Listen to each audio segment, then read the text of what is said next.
I have wired money to my daughter 94 times in 11 years. I know the exact number because I am the kind of man who keeps records. Receipts, dates, amounts, all of it logged in a notebook I keep in the drawer beside my reading chair. Not because I plan to use it against her.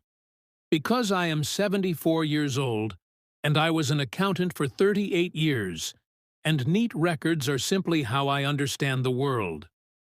I did not expect that notebook to become the most important document in my house.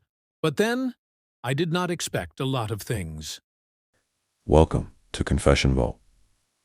Get settled, because this one is going to take you somewhere. Drop a comment and let me know where you're watching from. Hit that like button and make sure you're subscribed. Trust me, you're going to love it here. My name is Harold Kane. I am 74 years old. I spent 38 years as a certified public accountant, which means I have spent the better part of my adult life making sure numbers told the truth. I have 2 children. My son, Marcus, 46, lives in Portland. We talk every Sunday. And then there is Diane. Diane is 43 years old, lives 22 minutes from my house, and called me an average of 4 times a week for 11 years. I want you to understand what those calls were. They were not, "How are you doing, Dad?" They were not, "I was thinking about you." They were need calls, rent calls, car payment calls, emergency calls that somehow arrived on a monthly schedule with the reliability of a utility bill. I always answered. I always said yes. Because she is my daughter, and I am her father. And that is what fathers do. Or at least, that is what I told myself for 11 years while I watched my retirement savings absorb the math of her life. The morning of January 9th, I woke up at 4:47 a.m. with a pressure in my chest that I initially dismissed as indigestion. I am 74. I dismiss things.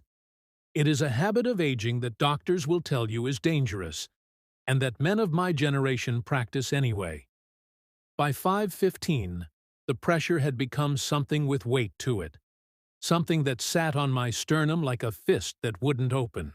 I called 911 myself. I want you to hold that detail. I called 911 myself, unlocked my front door so the paramedics could get in, and sat down in my reading chair to wait. The notebook was in the drawer beside me. I remember thinking that was a strange thing to notice. The paramedics arrived in 6 minutes. I was in surgery by 7:30 a.m. 2 blocked arteries. The cardiologist, a composed woman named Dr. Okafor, who spoke with the calm of someone who had delivered this particular news many times before, told me afterward that another hour at home would have been a very different conversation.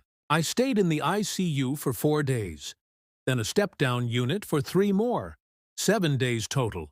I want you to hold that number too. My neighbor, a retired teacher named Frank Aldridge, 71 years old, found out from the paramedics who flagged him on the lawn. He called Marcus in Portland. Marcus booked a flight that same afternoon and was sitting beside my bed by 9 p.m. He stayed for 5 days. He slept in the hospital chair. He learned my medication schedule before the nurses had finished explaining it. He asked questions I didn't think to ask. He was, in every way that mattered, exactly where he was supposed to be. Diane called on day 3, not day 1. Day 3. I was lying in a hospital bed with 2 stents in my chest and a blood pressure cuff that beeped every 20 minutes.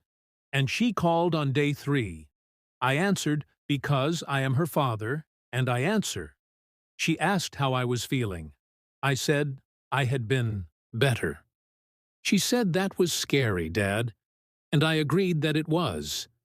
Then there was a pause. A very particular kind of pause I have known for 11 years. And she said she was actually in a tough spot this month. The car registration was due, and she was a little short. Could I help her out? I want to be precise about what I felt in that moment. Not rage, not even surprise. Something quieter than both. The particular exhaustion of a man who has finally seen something clearly that he has been choosing not to see for a very long time. I told her I was in the ICU. She said she knew, she was sorry, she just didn't want to bother me with it. But it was kind of urgent. I told her I would call her when I was home. She said, "Okay." She said, "Feel better, Dad." She hung up. She did not visit. She did not call again for the remaining 4 days of my stay. She did not send a message to ask if I had made it home. The chair beside my bed, the one Marcus sat in for 5 days, was empty for 3 of them. I looked at that chair.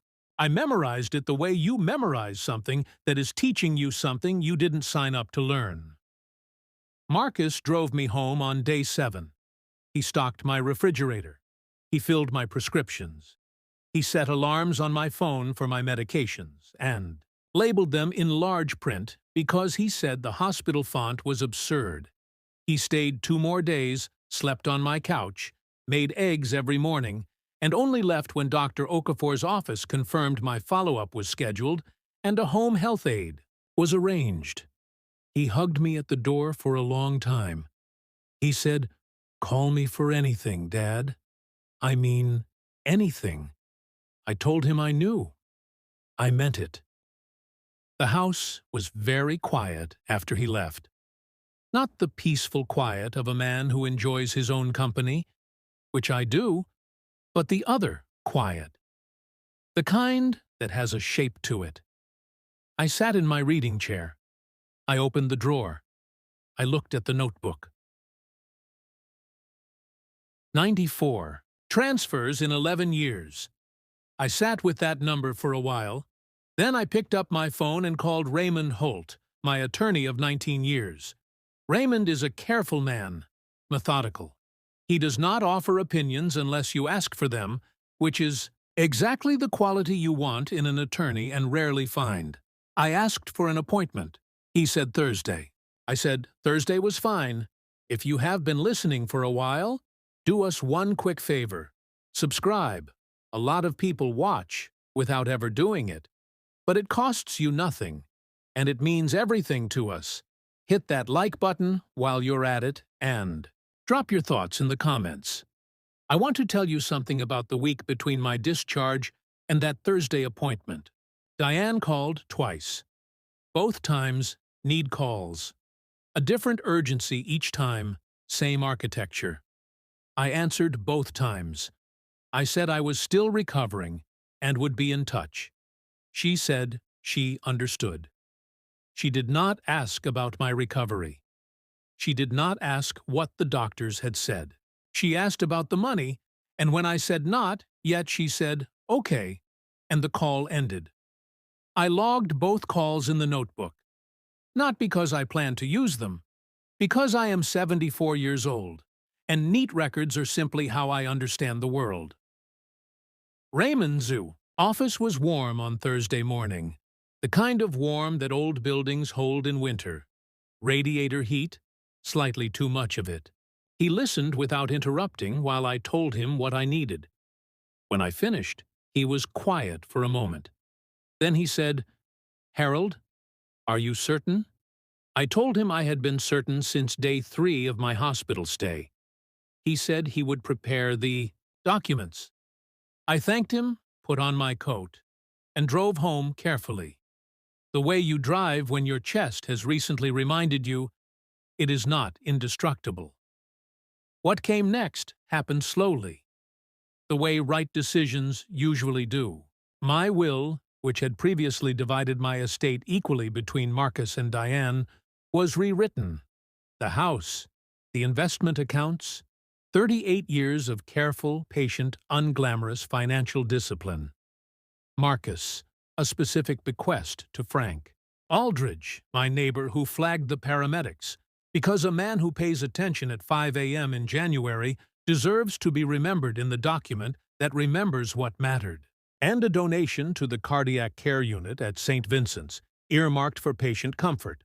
The kind of fund that buys warm blankets and better chairs for rooms where people sit alone waiting for news about someone they love. Diane's name appeared. Once, a single line, a specific sum. The exact total of 11 years of transfers to the dollar. Documented in a notebook in a drawer beside a reading chair. Not a punishment. A receipt. A closing of accounts, which is, when you think about it, the most accountant thing I have ever done. There is a letter in the file as well. One page, typed, because my handwriting has never been something I'd impose on anyone. It is addressed to both of my children, to be opened after. It says this: by the time you read this, you will have questions. I want to answer the one that matters. I was in the ICU for 4 days following a cardiac event on January 9th. I was in the hospital for 7 days total. I called 911 myself at 4:47 in the morning and sat in my reading chair to wait. I told no one in advance because there was no advance. That is how cardiac events work. I want to be precise about what happened next. Marcus came the same day. He stayed 5 days. He learned my medications. He asked the right questions. He was in the chair beside my bed. Diane called on day 3 to ask about car registration. She did not visit. She did not call again. I do not write this with anger.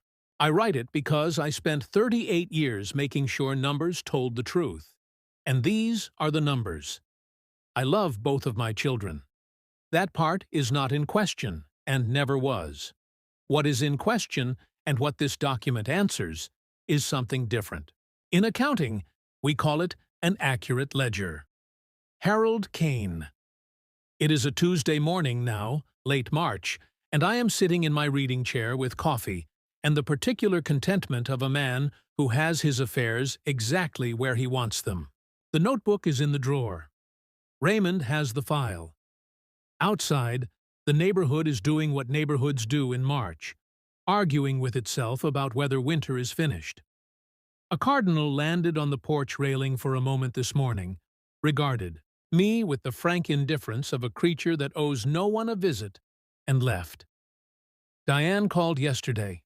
A need call. The same architecture, the same pause before the ask.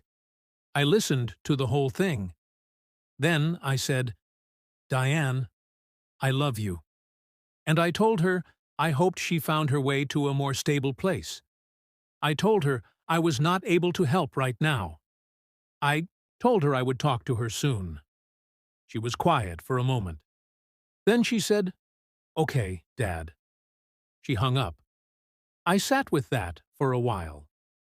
Then I opened the notebook to a fresh page and wrote the date. Not because I plan to use it, because I am 74 years old and an accountant and neat records are simply how I understand the world. Some things you cannot change about yourself. Most of those things, it turns out, were never problems to begin with. The cardinal is back on the railing. 9 seconds, maybe 10. Then gone. I raise my coffee cup. "Morning," I say. He owes me nothing. He never did. I go back to my chair and the quiet, which is, this morning, the right kind.